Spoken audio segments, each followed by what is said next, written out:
Welcome to my channel. Enjoy this video and subscribe my channel.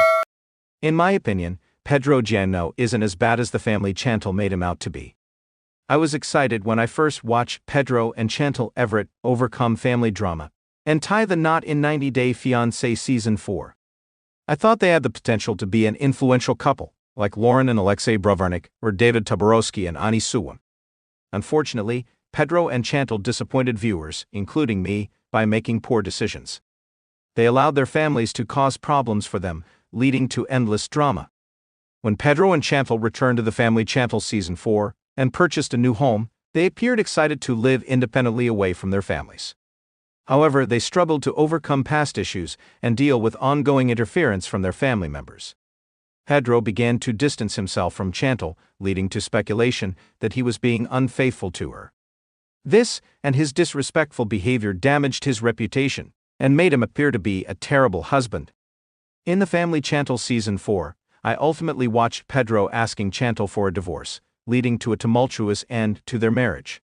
Pedro just realized him and Chantel weren't meant to be. Most viewers were angry at Pedro for how he ended his relationship with Chantel. However, now that emotions have settled, I can acknowledge that Pedro wasn't wrong about his actions. At some point in their relationship, Pedro realized he couldn't salvage his marriage to Chantel.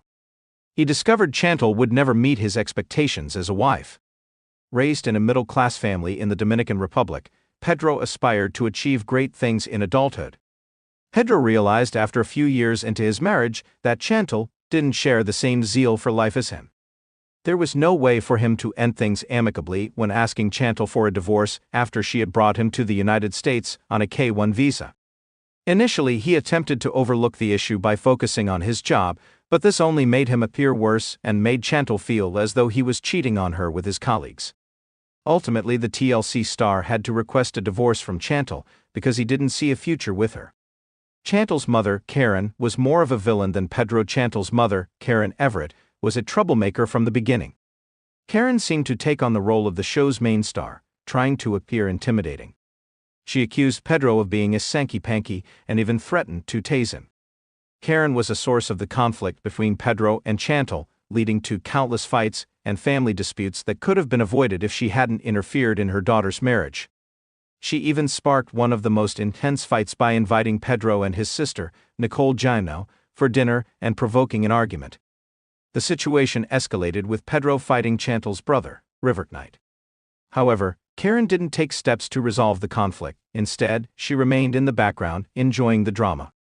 Karen wasn't the only villain. I believe Pedro's mother, Lydia Morrill, and his sister, Nicole, were equally at fault for causing irreparable damage to Pedro and Chantel's relationship. Will Pedro ever redeem himself on a spin-off? I believe Pedro has repaired his public image, regaining a high rating on his business profile. Although this may seem like a good opportunity for him to return to TV, I don't think it would be profitable. Unlike Chantel and her family, Pedro isn't primarily concerned with becoming a famous reality TV star. Instead, he's focused on succeeding in his career as a real estate agent and leading a drama-free life. Additionally, it appears that the family Chantel alum isn't open to sharing his romantic life, as evidenced by the absence of relationship-related content on his social media.